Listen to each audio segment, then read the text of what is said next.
19 years. That little girl with the bright blue eyes and the distinctive mark in her right iris, a tiny streak of brown in an ocean of blue, has been missing for 19 years. She was 3 years old when the world first heard her name. She would be 22 today. And as of this very week, the man British police believe took her from her bed is walking free on German soil, living in a tent in the woods, while Scotland Yard is racing against a clock that started ticking in May of 2007 and has never stopped. The suspect has been named.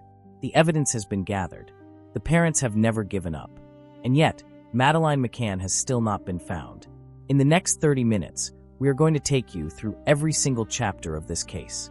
From the night she vanished in Portugal, to the years her parents spent being wrongly accused, to the moment German prosecutors shocked the world by naming a convicted pedophile as their primary suspect, to his acquittal on separate charges, his walk out of prison in September 2025, and the extraordinary legal battle Scotland Yard is now waging to bring him to trial in London before the 20th anniversary of the worst night of Kate and Gerry McCann's lives. This story is not over. Not even close. But before we go any further, if you are watching this and you care about justice, about truth, about a family that has refused to break for nearly 2 decades, hit that subscribe button right now. Hit the bell icon so you never miss a video like this. And stay with us until the very end, because the most shocking developments in this case are happening right now, in May of 2026, and you need to know every detail. Let us take you back to where it all began. The year is 2007. Kate McCann is a former general practitioner turned medical worker. Her husband Gerry is a consultant cardiologist, a man whose professional life revolves around keeping hearts beating. They live in the quiet English village of Rothley in Leicestershire. They have 3 children. The eldest, Madeleine Beth McCann, was born on May 12, 2003, which means that as we record this video, today, May 12, 2026, would have been her 23rd birthday. Her twin siblings, Sean and Amelie, are 2 years younger. By all accounts, the McCanns were a perfectly ordinary, deeply loving family. In her 2011 memoir, Kate would later write about the life they had before. A life she described as boring in the best possible way. A life of school runs and medical appointments and bedtime stories, and the comfortable rhythm of 2 parents raising 3 children they had desperately wanted and deeply cherished. That life ended on the night of May 3, 2007. The family had traveled to Praia da Luz, a small coastal village in Portugal's Algarve region. The name Praia da Luz means beach of light in Portuguese. In the years before 2007, it had been a popular, peaceful resort for British tourists. The McCanns had joined a group of 7 friends and their children for a week-long spring holiday at the Ocean Club Resort. They arrived on April 28, 2007. They were due to fly home on May 5th. Madeleine had been so excited. She was just days away from her 4th birthday. The children, 9 of them in total, spent their days at the pool, on the beach, enjoying the Portuguese sunshine. In the evenings, the 9 adults would gather at the resort's tapas restaurant, a casual outdoor space approximately 55 meters from the apartment block where the children slept. That distance, 55 meters, roughly the length of half a football field, would become one of the most scrutinized measurements in the history of missing persons investigations. The apartment the McCanns were staying in was designated 5A, in a block on Rua Dr. Agostinho da Silva. It was a ground floor unit. Madeleine slept in a bedroom near the front door with her 2-year-old twin siblings. The adults had devised a system for the evenings. They would take turns leaving the restaurant to check on their children every 30 minutes. The bedroom where the 3 McCann children slept had one window, kept shuttered and curtained throughout the holiday, and a door connecting to the main living area. The main apartment door was locked. At least, that is how the McCanns believed the evening of May 3rd began. That morning at breakfast, Madeleine had asked her parents a question that, in retrospect, would haunt them for the rest of their lives. She said to them, "Why didn't you come when Sean and I were crying last night?" Kate and Gerry McCann later said they did not fully register the significance of that question in the moment. They put her concern to rest, promised it would not happen again, and got on with the day. That afternoon, Madeleine and her father played tennis. She attended a kids' club at the resort. By all accounts, it was an ordinary, happy day. That evening, Kate and Gerry put Madeleine and the twins to bed at around 7:30 p.m. and joined their friends at the tapas restaurant. What happened next has been reconstructed through witness statements, police interviews, and years of investigation. At approximately 9:05 p.m., Jerry McCann left the restaurant and walked to the apartment to check on the children. He opened the bedroom door slightly and saw 3 small bodies in their beds sleeping. He did not enter the room. He went back to the restaurant. A few minutes later, a friend from their group, a man named Matthew Oldfield, also checked on the children. He reported hearing nothing unusual. At around 10 p.m., it was Kate McCann's turn. She walked to the apartment. She opened the front door, which she later said she found to be further open than she expected.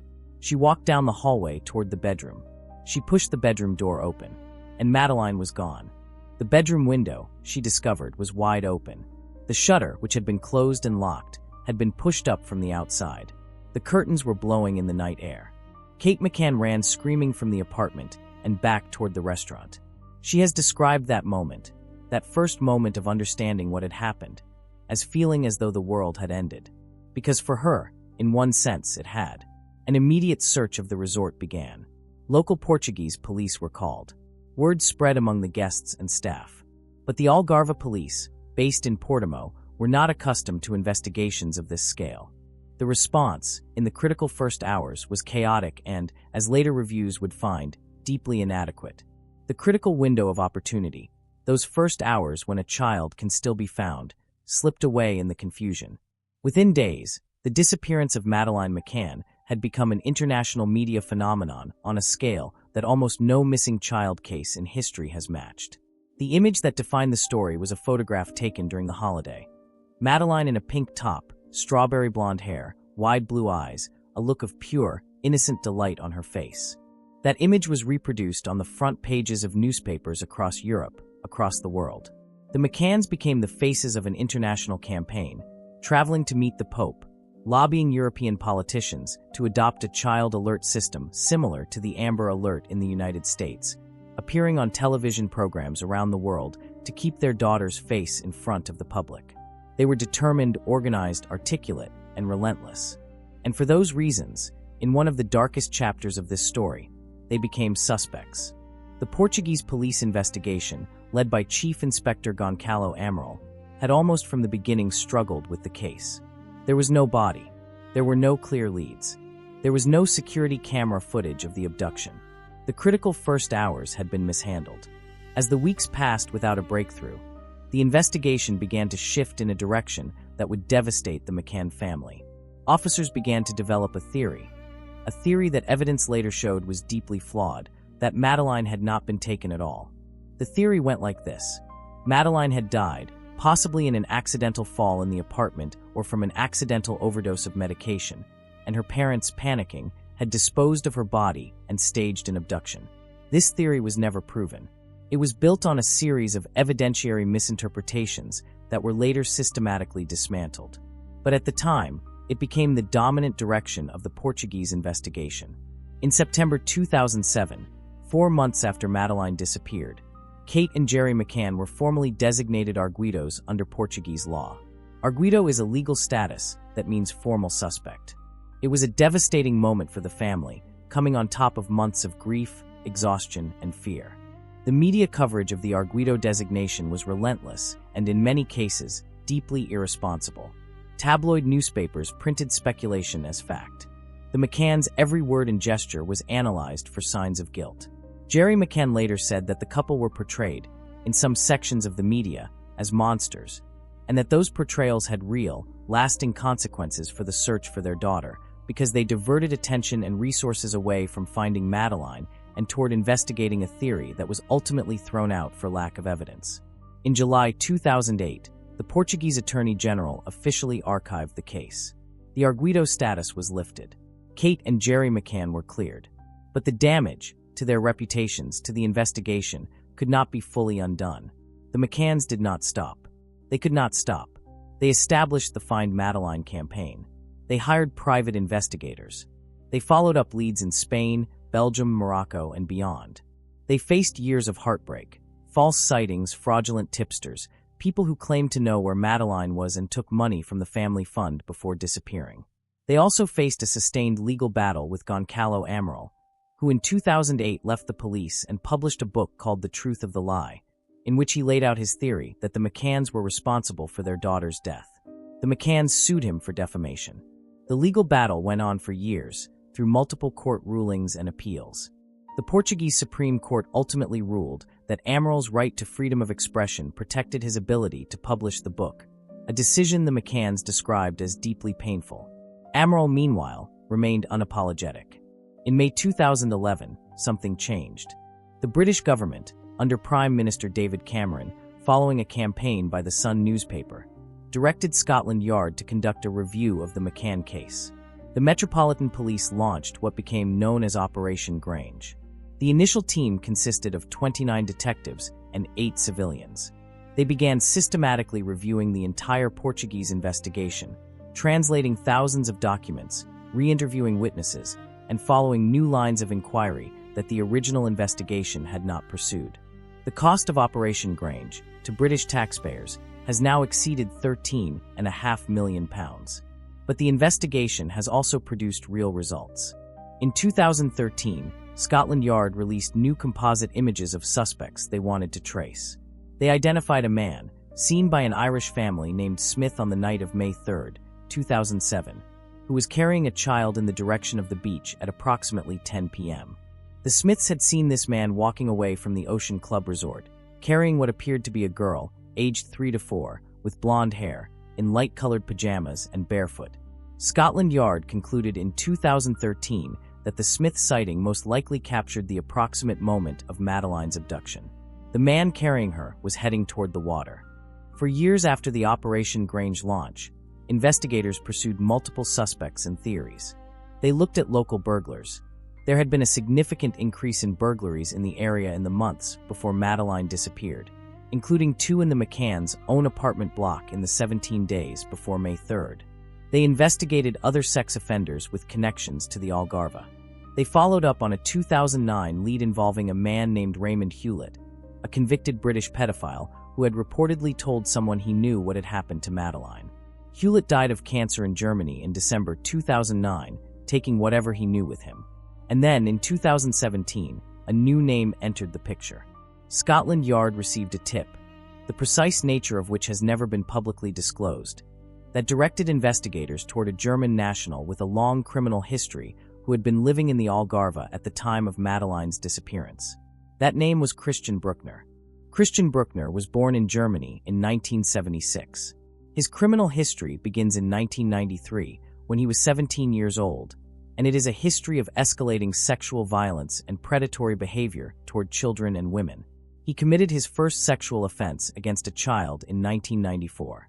Over the following decade, he compiled convictions across Germany and Portugal for a range of crimes: drug trafficking, petty theft, vehicle theft, fraud, and sexual offenses. He spent much of the 1990s and early 2000s in the Algarve, living a transient lifestyle, dealing in marijuana, working occasionally in the food industry. He became part of the expat underworld of the region, known to local police in both Germany and Portugal, but never considered a central target of law enforcement until Scotland Yard came looking. Critically, he had been living in Praia da Luz from 1995 to 2007. He lived at various points, approximately 1 mile from the Ocean Club Resort, where Madeleine McCann disappeared. The piece of evidence that German prosecutors have repeatedly cited as among the most significant is a phone call. According to investigators, on the night of May 3, 2007, the night Madeleine vanished, a mobile phone connected to Christian Brueckner received an incoming call from a telephone mast in the immediate area of Praia da Luz at a time consistent with the window of the abduction. That phone data placed him within the area at the critical moment. There is also a witness who reported that, in a bar, Brueckner had watched a television news segment about the McCann case and made a comment suggesting he knew what had happened to Madeleine. That witness eventually contacted German police, who then shared the information with Scotland Yard. And there is one more detail that investigators have found deeply significant. The night before Madeleine disappeared, Brueckner allegedly told an ex-girlfriend that he had a horrible job to do in Praia da Luz, that it was something he had to do, and that it would change his life and she would not be seeing him for a while. That conversation, if accurately reported, suggests premeditation. But none of this evidence by itself was enough to bring charges.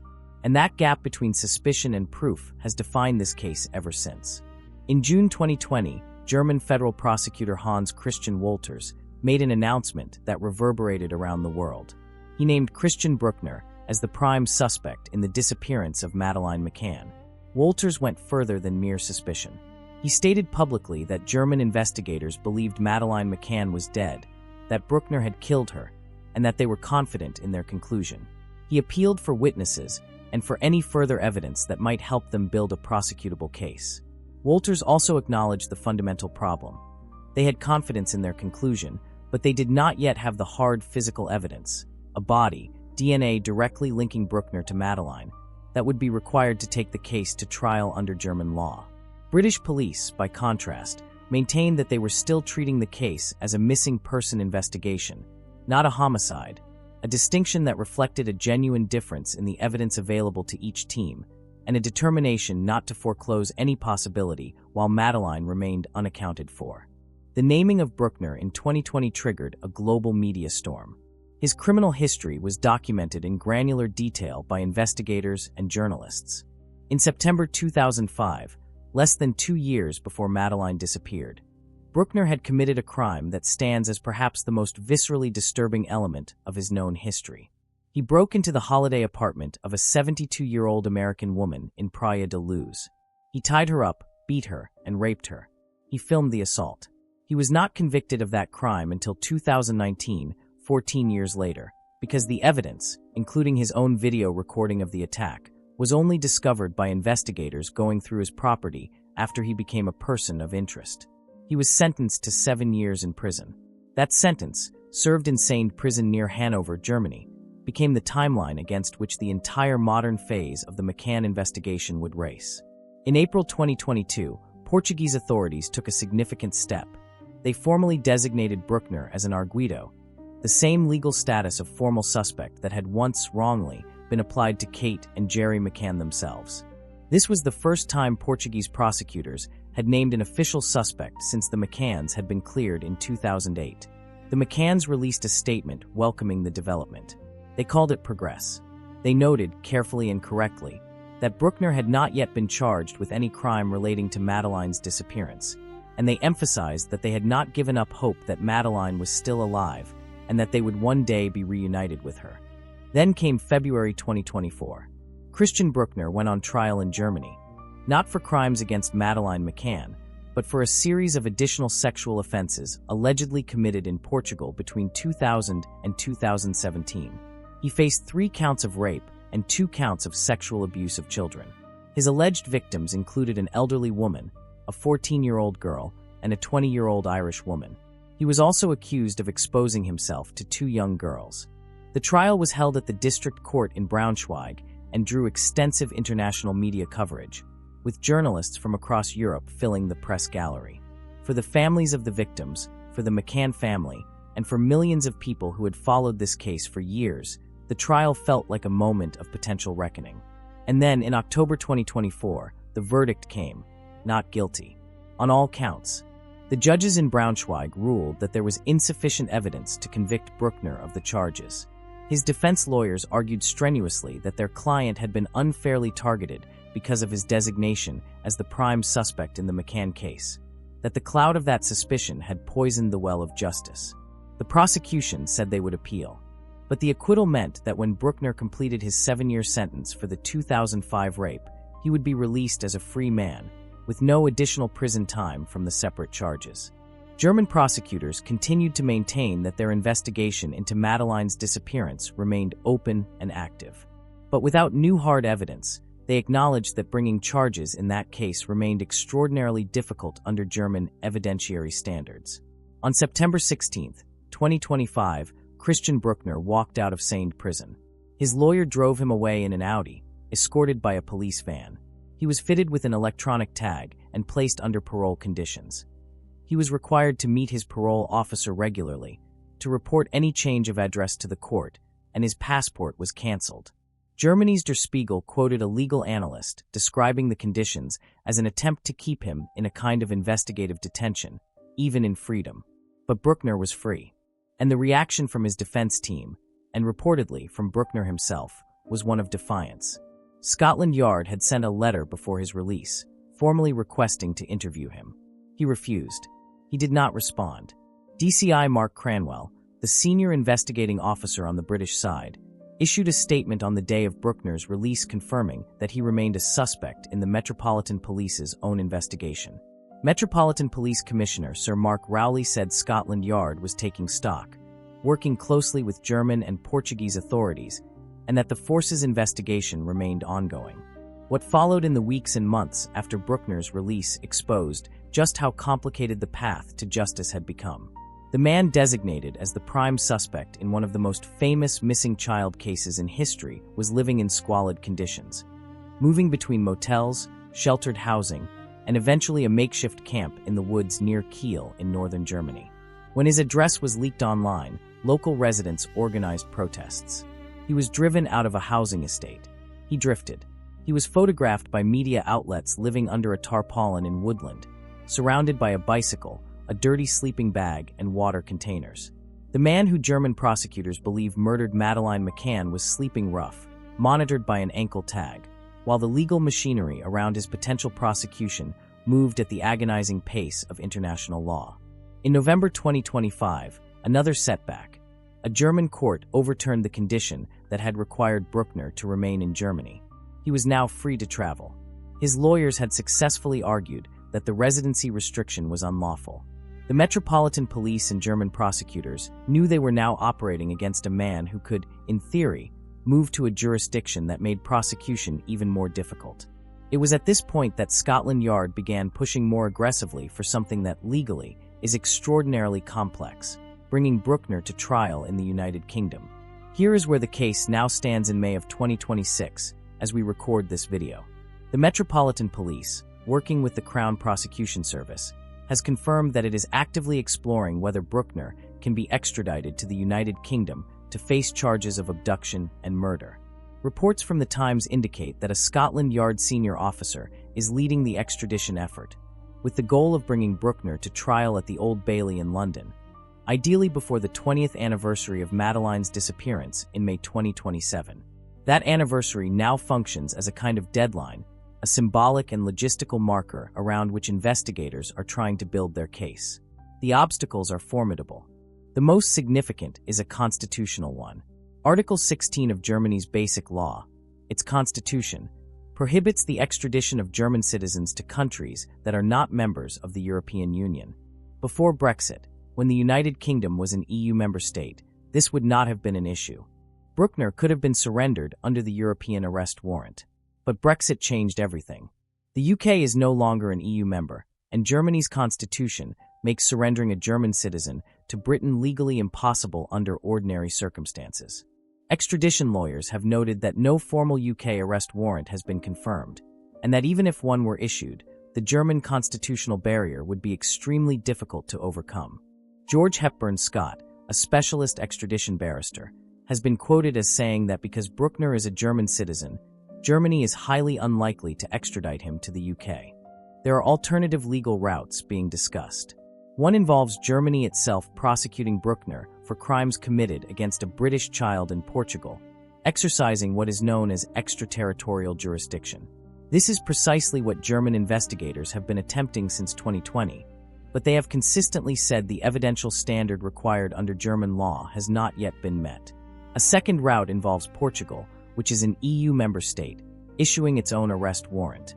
Under Article 16's inter-EU exception, Germany could surrender Brueckner to a fellow EU member, and Portugal has been involved in the investigation since 2007. Whether the evidence available in Portugal is sufficient for that step remains unclear. Brueckner, meanwhile, has reportedly laughed off the UK extradition push. His defense circle is described as skeptical that anything will come of it. One source close to his defense was quoted as saying they have been here many times before and nothing has ever happened, and that they are sure this attempt will go the same way. If UK authorities were confident in their evidence, the source added, they should share it with German prosecutors. And yet Scotland Yard has not walked away. The British government this year approved a fresh annual grant for Operation Grange, £86,000 for the 2026 to 2027 financial year, $22,000 less than the previous year, but a continuation nonetheless. The total cost of Operation Grange since its launch in 2011 has now exceeded £13.5 million.